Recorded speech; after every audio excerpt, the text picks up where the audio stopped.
ሰላም ጤና ይስጥልኝ ተመልካቾቻችን ከትግራይ ቴሌቪዥን የአማርኛ ቋንቋ የቀጥታ ስርጭታችን አሁን ይጀምራል። ከዜናዎቹ ጋር ማዕድ ኃይለ። ቀዳሚ ወዳደረግነው ስናልፍ በዚህ ሳምንት ብቻ ከ2000 በላይ የጸለምት ነዋሪዎች ወደ እንዳባጉና ከተማ እንደገና መፈናቀላቸውን ተገለጸ። እስካሁን መጠለያ፣ ምግብና መድኃኒት በማጣት በከባድ አደጋ ላይ መሆናቸው የገለጹት እነዚህ አዲስ ተፈናቃዮች የሰብአዊ ድርጅቶችና የሚመለከታቸው አካላት አስቸኳይ እርዳታ እንዲያደርጉላቸው ጥሪ አቅርበዋል። ለድምጽ ወያነ ዘገባ ፍሬህይወት ተወልደመድህን። በዚህ ሳምንት ብቻ ከ2000 በላይ የጸለምት ወረዳዎች ነዋሪዎች ወደ እንዳባጉና ከተማ እንደገና መፈናቀላቸው ተገለጸ።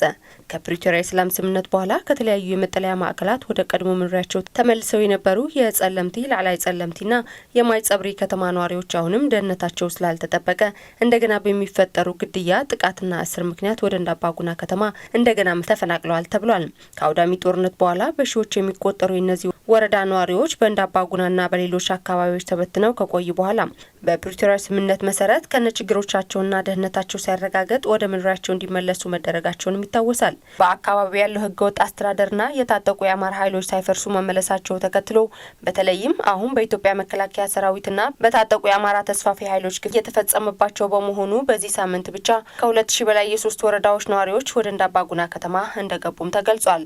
እስካሁንም መጠለያ፣ ምግብና መድኃኒት በማጣት በከባድ አደጋ ላይ መሆናቸውን የገለጹት እነዚህ አዲስ ተፈናቃዮች የሰብአዊ ድርጅቶችና የሚመለከታቸው አካላት አስቸኳይ እርዳታ እንዲያደርጉላቸውም ጥሪ አቅርበዋል። በእነዚህ ወረዳዎች የሚኖረው ህዝብ በታጠቁ የአማራ ኃይሎችና በኢትዮጵያ መከላከያ ሰራዊት በየቀኑ የተለያዩ ግፍ እየተፈጸመበት መሆኑን አዲስ ተፈናቃዮች ገልጸው የዓለም አቀፍ ማህበረሰብ ትኩረት በመስጠት እነዚህ ወራሪ ኃይሎች ከትግራይ መሬት እንዲወጡም ጠይቀዋል። የኢትዮጵያ መንግስት ለትግራይ የትምህርት ዘርፍ የሚገባውን በጀትና ድጋፍ በመከልከሉ በትግራይ የትምህርት ስርዓት ላይ ከባድ ችግር መፍጠሩን የትግራይ ትምህርት ቢሮ ገለጸ። ዓለም አቀፍ አጋሮቻችንን ይህን ክፍተት ለመቀነስ አስቸኳይ የፋይናንስ ድጋፍ እንዲያደርጉና የፌዴራል መንግስት ለትግራይ የተመደበውን በጀት በፍጥነትና ሙሉ በሙሉ እንዲለቅ የዲፕሎማሲ ግፊት እንዲያደርጉ አስቸኳይ ጥሪ ቀርቧል። አሰፋ ካሳ አዘጋጅቶታል። ታደሰ ልጃለም ያቀርበዋል።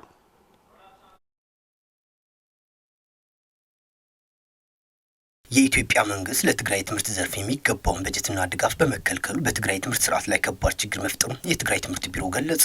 ዓለም አቀፍ አጋሮችን ይህን ክፍተት ለመቀነስ አስቸኳይ ፋይናንስ ድጋፍ እንዲያደርጉና ፌዴራል መንግስት ለትግራይ የተመደበው በጀት በፍጥነትና ሙሉ በሙሉ እንዲለቀቅ የዲፕሎማሲ ግፊት እንዲያደርጉም አስቸኳይ ጥሪ ቀርቧል። የትግራይ ትምህርት ቢሮ ኃላፊ ዶክተር ኪሮስ ኩዕሽ እንደገለጹት ፌዴራል መንግስት በህገ መንግስት መሰረት ለትግራይ በመደበኛ ሁኔታ የተመደበው በጀት መከልከሉ ከህገ መንግስታዊ ፍትሐዊነት መርሆችና ከፊስካል ፌዴራሊዝም ጋር እንዲሁም በፕሪቶሪያው ስምምነት ውስጥ ከተጠቀሱት የድህረ ጦርነት መልሶ የማቋቋምና የአገልግሎት አቅርቦት ቃል ኪዳኖች ጋር የሚጋጭ መሆኑን ገልጸዋል። የትግራይ ትምህርት ቢሮ ዛሬ አስቸኳይ መፍትሄ በሚል ርዕስ ለትምህርት ሚኒስቴር፣ ለአደጋ ኮሚሽንና ለሌሎች ተቋማት በጻፈው ክፍት ደብዳቤ የትምህርት ዘርፉን ወደ አደጋ የሚያደርስ የበጀት መከልከል በአስቸኳይ እንዲፈታም ጠይቋል። የትግራይ ትምህርት ዘርፍ በመጀመሪያ በኮሮና ወረርሽኝ ተጽዕኖ ከዚያም በተከሰተው ጦርነት ምክንያት ለ3 ዓመታት ተኩል ትምህርት ቤቶች ተዘግተው ተማሪዎች ከትምህርት ርቀው ነበር።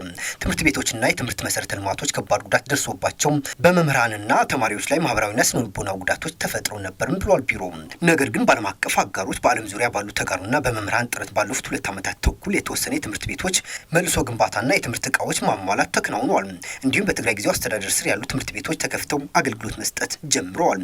ሆኖም አሁን ፌዴራል መንግስት ለትግራይ የሚገባውን ህገ መንግስታዊ በጀት በመከልከሉ መምህራን ለ16 ወራት ደሞዝ አልተከፈላቸውም። በተጨማሪም ይህ የትምህርት በጀት መከልከል ከዓለም አቀፍ የህፃናት መብት ኮንቬንሽን እና ዘላቂ ልማት ግቦች መርሆች ጋር የሚጋጭ መሆኑን ቢሮ ገልጿል።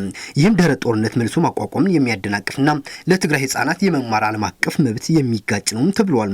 ስለዚህ ዓለም አቀፍ አጋሮችና ፌዴራል መንግስት በህገ መንግስቱ መሰረት የተያዘውን የትምህርት በጀት እንዲለቀቅ፣ አስቸኳይ የፋይናንስ ድጋፍ እንዲደርስና መደበኛ የመማር ማስተማር ሂደት እንዲቀጥል በአዎንታዊ ሚና እንዲያገለግሉ በደብዳቤው ጥሪ አቅርቧል። በኢትዮጵያ ቀይ መስቀል ማህበር የትግራይ ክልል ቅርንጫፍ ጽህፈት ቤት ከ21.7 ሚሊዮን ብር በላይ ወጪ በማድረግ የመድኃኒቶችና የህክምና መሳሪያዎች አቅርቦት ድጋፍ አደረገ። በጣሊያን ቀይ መስቀል በኩል ከጣሊያን የልማት ትብብር ኤጀንሲ የተገኘም አጠቃላይ 75 ሚሊዮን ብር የጤና አገልግሎቶችን ወደ ነበሩበት ለመመለስና የአደጋ ጊዜ ምላሽን ለማሻሻል ትልቅ አስተዋጽኦ እንዳለው ተገልጿል። ብርዛፍ ገብረ ጻድቃን በኢትዮጵያ ቀይ መስቀል ማህበር የትግራይ ክልል ቅርንጫፍ ጽህፈት ቤት ከ21.7 ሚሊዮን ብር በላይ ወጪ በማድረግ የመድኃኒቶችና የሕክምና መሳሪያዎች አቅርቦት ድጋፍ አደረገ። በኢትዮጵያ ቀይ መስቀል ማህበር የትግራይ ክልል ቅርንጫፍ ጽህፈት ቤት በጣሊያን ቀይ መስቀል በኩል ከጣሊያን የልማት ትብብር ኤጀንሲ የተገኘ ድጋፍ የጤና አገልግሎቶችን ወደ ነበረበት ለመመለስ በሚል ሲተገበረው በቆየው ፕሮጀክት ለአዲግራት አክሱምና ሄዊ ሆስፒታሎች ከ21.7 ሚሊዮን ብር በላይ ወጪ የተደረገባቸው የመድኃኒቶችና የሕክምና እቃዎች አቅርቦት ለሁለተኛ ጊዜ ድጋፍ አድርገዋል። ሁለተኛ ዙር ድጋፉ በሶስቱ ሆስፒታሎች ያለውን የመድኃኒትና የሕክምና መሳሪያዎች እጥረት እንደሚያቃልል የታመነበት ሲሆን የጤና አገልግሎቱ ወደ ነበረበት ለመመለስ በሚደረግ ጥረት ትልቅ ድጋፍ መሆኑ ነው በርክክብ ወቅቱ የተገለጸው። ድጋፉ የተበረከተላቸው የሆስፒታሎቹ አመራሮችና ሰራተኞች በራሳቸውና በማህበረሰቡ ስም ለኢትዮጵያ ቀይ መስቀል ማህበርና ለጣሊያን ቀይ መስቀል ማህበር የመድኃኒትና መሳሪያዎች እጥረት ለመፍታት ያደረጉት ድጋፍ ልባዊ ምስጋናቸውን አቅርበዋል። በጣሊያን ቀይ መስቀል በኩል ከጣሊያን የልማት ትብብር ኤጀንሲ የተገኘ በአጠቃላይ ከ75 ሚሊዮን ብር በላይ የገንዘብ ድጋፍ የተደረገለት ፕሮጀክት መሆኑንና አስፈላጊ የጤና አገልግሎቶችን ወደ ነበረበት ለመመለስ የአደጋ ጊዜ ምላሽን ለማሻሻልና በትግራይ ክልል የማህበረሰቡ ተሳትፎ ለማጠናከር ከፍተኛ አስተዋጽኦ ማድረጉን የካቲት 10 ቀን 2018 ዓ.ም በአዲግራት ከተማ በተካሄደው የፕሮጀክቱ ማጠቃለያ አውደ ጥናት ላይ መገለጹ የሚታወስ ነው። የአሁኑ ትውልድ የአባቶቻችንን ማንነትና ክብር በማስጠበቅ ለትውልድ ሊያስተላልፍ ይገባል ተባለም። ይህ የተገለጸው ለ137ኛው የአጼ ዮሐንስ መታሰቢያ በትውልድ ቀያቸው በማይባሃ በተከበረበት ወቅት ነው። ለክብሮም አብርሃ ዘገባ ፎርቱና ገብሩ።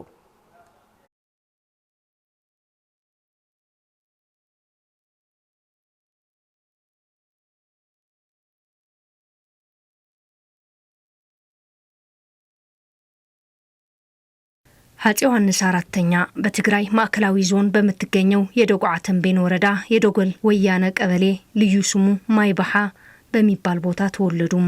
አጼ ዮሐንስ በኢትዮጵያ ስርዓት ህዝብ እንደ ህዝብ አንድ ነው የሚል አስተሳሰብ የነበራቸው የፌዴራሊዝም ስርዓትን በማስገባትና ባርነትን በማስቀረት ለሀገራቸው አንገታቸውን የሰጡ መሪ እንደነበሩ ታሪክ ያወሳል። ታዲያ ለሀገር ድንበራቸው ከተሰዉ እነሆ 137ኛ ዓመት ሞላቸው። ይህን አርበኛ ንጉስ ለመዘከር በትውልድ ቦታቸው ዝክር ተፈጽሟል። ናይ ንግስናኦም መዘከሪ የንግስናቸው ማስታወሻ ዘውዳቸው እዚህ ያለ ንጉስ ሆይኖም በንግስናቸው ወቅት ንጉስ ሆነው ተዋግተው አዋግተዋል። ለሀገራቸው ሲል በመተማ ሰማዕት ሆነዋል። አብዛ ዓለም ሐደሰብ በዚች ዓለም ስለ ህዝብ፣ ስለ ሀገር፣ ስለ ሃይማኖት የሚከፈለው ዋጋ ለህይወታቸው ሳይሳስቱ የከፈሉ ንጉስ ነበሩ። ነገር ግን ይህ አካባቢ ምንም አይነት መሰረተ ልማት የለውም። ስለዚህ ተባብረን በመስራት መንገድ እንዲሰራ ጥረት እናድርግ። ኢትዮጵያ ትባል ሓንቲ ክትኮን ኢትዮጵያ የምትባል ሀገር አንድ እንድትሆን ያልሰሩት ስራ አልነበረም። በዚህም ችግሮቻችን እየፈቱ አንድ አድርገውናል። በኢትዮጵያዊነታቸው ኩሩ ነበሩ። የማረኩትን ጠላት አይገድሉም። ህይወት መንጠቅ የፈጣሪ ስራ ነው በማለት ይለቋቸው ነበር። ጥራሕት ናይ ውሽጥ ዮሐንስ ናይ የሀገር ውስጥ ብቻ ሳይሆን የውጭ ወራሪዎችም ማርከው ወደ ሀገራቸው የለቀቁ ንጉስ ናቸው። አጼ ዮሐንስ የባርነት ስርዓት በማስቆም የፌዴራሊዝም ለመጀመሪያ ጊዜ ያስጀመሩ ናቸው። ይህ ቦታ ታሪካዊ ይዞታ ያለው ቦታ ነው። የአጼ ዮሐንስ ትውልድ ቀያቸው ታሪካዊ ቦታ ነው። ይህ አካባቢም ከአለት የተፈለፈሉ ገዳሞችና ሃይማኖታዊ ይዞታዎች የተሸፈነ አካባቢ ነው። ለዚች ሀገር አንድነት የቆሙ ጽኑ እምነት የነበራቸው አገር ወዳጅ አጼ ዮሐንስ በሰዓቱ የነበሩ የንግስና ታሪካዊ ቁሶችና መልክዓ ምድር ለመስህብ ቱሪዝም የሚበቃ ቢሆንም ነገር ግን መሰረተ ልማት ባለመሟላቱ ምክንያት ታሪኩ እየሳሳና እየጠፋ መሆኑን አስተያየት ሰጪዎቹ ይናገራሉ። ከዝናዚያ ክንርኢ ታልተወለድላ አጼ ዮሐንስ የተወለዱበት ታሪካዊ ቦታ የት ነው እያለ ለማየት የሚጓጓ ብዙ ነው። ሆኖም ግን ወደዚህ ቦታ ለመምጣት መንገድ የለም። ወለዶታት ከመሃረሉ ዝግባእ ታሪክን ይህ ቦታ ታሪካዊ ይዞታ ያለው ቦታ ነው። ዳር ደንበር ለማስጠበቅ የተሰየፉ አጼ ዮሐንስ መኖሪያ ቀያቸው መተስታየው ግን ታዝናለ። ለዚህ አካባቢ መንገድ ቢሰራም ታሪኩ ይታቀብ ነበር። ይህ ለህዝብ ነው የሚጠቅመው፣ ልማት እንዲኖር ነው የሚያደርገው። ነገር ግን ተዓዲ ናብ ልማዓት አፍተንቀሳቀሰሉ ሓደ እንቅፋት የጋ ነገር ግን ይህ አካባቢ ምንም አይነት መሰረተ ልማት የለውም። ስለዚህ ተባብረን በመስራት መንገድ እንዲሰራ ጥረት እናድርግ። የደጓዓ ተንቤን አስተዳዳሪ አቶ ገብረ ኪሮስ አረጋዊ በበኩላቸው በአካባቢው የመሰረተ ልማት ግንባታ እንዲከናወን ያሉ ችግሮችን በተደጋጋሚ መጠየቃቸውን አውስተው የአጼ ዮሐንስ ክብሮችን በማስጠበቅ ለቱሪዝም መስህብ ለማዋል የተጀመሩ እንቅስቃሴዎች መኖራቸውን ገልጸው ይህን ተጠናክሮ እንደሚቀጥል ቃል ገብተዋል። ዝነበረና ጸገማት ተኸታታልነት ብዘለዎ መንገዲ የነበረብን ችግር በተደጋጋሚ ለመንግስት እያሳወቅን መጥተናል። በዚህም ዓመት ጥያቄያችንን ተቀባይነት አግኝተዋል። ቀጣይ ዓመት ዝክር በመኪና እንደምትመጡ ተስፋ እናደርጋለን። በመካከለኛው ምስራቅ ያለው ጦርነት እንዳይባባስ ሁሉም አካላት እንዲሰሩ የዓለም ጤና ድርጅት ዋና ዳይሬክተር ዶክተር ቴድሮስ አድሓኖም ጥሪ ያቀረቡ። በመካከለኛው ምስራቅ እየተካሄደ ያለው ጦርነት ወደ ሙሉ ክልላዊ ጦርነት እንዳይስፋፋና በጤና ስርዓት ላይ የሚፈጥረውን ጫና ለመቀነስ ሁሉም አካላት እንዲሰሩ ጠይቀዋል። ዶክተር ቴድሮስ በጦርነት የሚመጣውን ጥፋትና አደጋ በመግለጽ በሰጡት መልእክት ወደ ቀጣይ ጦርነት ሳንገባ ያለፈውን ጦርነት እንረሳለን ብለዋል። እንዲሁም ጊዜ እነሱ ጠላቶች ናቸው ብለን ከምንመለከት ይልቅ ነገሮችን በትክክለኛ እይታ ለማየት ይህ ተገቢ ጊዜ ሊሆን ይችላል ብለዋል። በመካከለኛው ምስራቅ እየተባባሰ ያለው ጦርነት በጤና ላይ እያመጣ ያለውን ችግር እንዳሳሰባቸው ገልጸዋል። በኢራን ያሉ የነዳጅ መሰረተ ልማቶች ላይ ያደረሰው ጉዳት ምግብ፣ ውሃና አየር እንዲበከሉ እያደረገ መሆኑን ገልጸው በተለይ ህጻናት፣ አረጋውያንና በቂ የጤና አገልግሎት የማያገኙ ሰዎች ለከባድ የጤና ችግር እንደሚጋለጡ አስረድተዋል። በጦርነቱ ምክንያት በሊባኖስ ከፌብሩዋሪ 28 ጀምሮ 9 የጤና ባለሙያዎች መሞታቸውን፣ 16 መቁሰላቸውን፣ 43 የጤና እንክብካቤ ማዕከላት፣ 5 ሆስፒታሎች መዘጋታቸውን ገልጸዋል።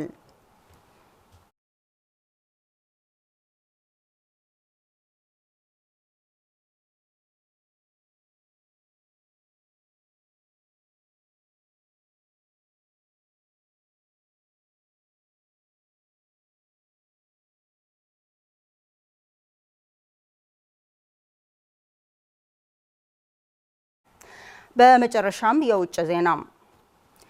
የአሜሪካው ፕሬዝዳንት ዶናልድ ትራምፕ የመካከለኛው ምስራቅ ጦርነት በቅርቡ ይጠናቀቃል ማለታቸውን ተከትሎ የነዳጅ ዋጋ ማሽቆልቆል አሳይቷል። ትራምፕ ኢራን የሆርሙዝ ሰርጥን መምታት የምትቀጥል ከሆነ አይታው የማታውቀውን ጥቃት ዳግም ማገገም የማትችልበትን ውድመት ይደርስባታልም ብለዋል። ሙሉ ብርሃን ዳርጌ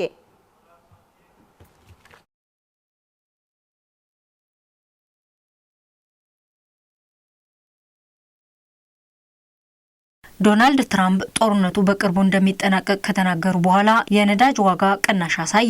የዓለም የነዳጅ ዋጋ ማክሰኞ ማለዳ በኤሽያ ገበያ ቅናሽ ማሳየቱ ተዘግቧል። ብሬንት በ8.5 በመቶ ቅናሽ አሳይቶ በበርሜል $92 ሲሸጥ ወደ አሜሪካ የተደረገው የነዳጅ ግብይትም እንዲሁ የ9 በመቶ ቅናሽ በማሳየት በ88.60 ተሽጧል። የዓለም የነዳጅ ዋጋ አሁንም የፋርስ ባህረ ሰላጤው ጦርነት ሲጀመር ከነበረበት የ30 በመቶ ጭማሪ እንዳሳየ ነው። ዛሬ ማለዳ በኤሲያ ገበያ ላይ የታየው ቅናሽ የተመዘገበው ዶናልድ ትራምፕ በጣም በቅርቡ ጦርነቱ ይጠናቀቃል ማለታቸውን ተከትሎ ነው። የዩናይትድ ስቴትስ ፕሬዝዳንት ዶናልድ ትራምፕ በፍሎሪዳ ንግግር ሲያደርጉ ምንም እንኳን አሜሪካ በኢራን ብዙ ወታደራዊ ድሎችን ብታስመዘግብም ጦርነቱ በቅርቡ ይጠናቀቃል ሲሉ ተናግረዋል። የኤሲያ አብዛኛው ሀገራት የነዳጅ ዘይት የሚያስገቡት ከመካከለኛው ምስራቅ ነው። በዚህም የተነሳ በቀጠናው እየተካሄደ ያለው ጦርነት ገበያውን ክፉኛ ጎድቶታል። የኤሲያ የአክሲዮን ገበያም ዛሬ ማለዳ ማንሰራራት ማሳየቱ ተጠቅሷል። ፕሬዚዳንት ዶናልድ ትራምፕ ኢራን በሆርሙዝ የባህር ሰርጥ ላይ የሚካሄደውን የመርከብ ጉዞ ብታስተጓጉል ከባድ ጥቃት እንደሚጠብቃትም አስጠንቅቀዋል። ትራምፕ በኦንላይን ባወጡት መግለጫ ኢራን በሆርሙዝ የባህር ሰርጥ የሚጓጓዘውን የነዳጅ ፍሰት የሚያስቆም ማንኛውም ነገር ብታደርግ እስካሁን ከተጎዳው በላይ በዩናይትድ ስቴትስ 20 እጥፍ ከባድ ጥቃት ይደርስባታልም ብለዋል። ወደ 20 በመቶ የሚሆነው የዓለም የነዳጅ ዘይት በባህረ ሰላጤው ውስጥ የሚያልፍ ሲሆን ጦርነቱም የባህር ላይ እንቅስቃሴውን በእጅጉ ቀንሶታል። የዓለም የነዳጅ ዋጋም ከፍ ብሏል። በተጨማሪም ኢራን እንደ ሀገር ዳግም መገንባት ፈጽሞ የማትችላቸውንና በቀላሉ ሊጠፉ የሚችሉ ኢላማዎችን እንመታለን፣ ሞት፣ እሳት እና ቁጣ በላያቸው ላይ ይወርዳል። ግን ይህ እንዳይሆን ተስፋ አደርጋለሁ፣ እጸልያለሁ ሲሉ ዝተዋል። የኢራን አብዮታዊ ዘብ የአሜሪካው ፕሬዝዳንት ዶናልድ ትራምፕ ለሰጡት አስተያየትን ምላሽ ሰጥቷል። አብዮታዊ ዘቡ በመግለጫው የጦርነቱን ፍጻሜ እንወስናለን በማለት በመካከለኛው ምስራቅ ከተጀመረ 11ኛ ቀኑ ላይ የሚገኘውን ጦርነት የሚያበቃበትን ሁኔታ የምትወስነው ቴህራን መሆኗን ገልጿል። አብዮታዊ ዘቡ የእስራኤልና አሜሪካ ጥቃት የሚቀጥል ከሆነ 1 ሊትር ነዳጅ ከቀጠናው እንዲወጣ ቴህራን አትፈቅድም ሲል በመግለጫው ማስጠንቀቁን ሮይተርስ ዘግቧል። ይህ በእንዲህ እንዳለ በሆርሙዝ የባህር ሰርጥ ላይ ያለው ውጥረት ከተባባሰ ወዲህ የዓለም የነዳጅ ዘይት ዋጋ መዋዠቅ አሳይቷል። የዓለም 1/5 ነዳጅ የሚተላለፍበትን የሆርሙዝ ሰርጥ በዓለም አቀፍ የነዳጅ ገበያ ላይ ከፍተኛ ተጽዕኖ ይፈጥራል ሲል ቢቢሲ በዘገባው አመላክቷል። ተመልካቾቻችን ለሰዓቱ ያዝናቸው ዜናዎቻችን በዚህ አበቁ። በያላችሁበት ሰላም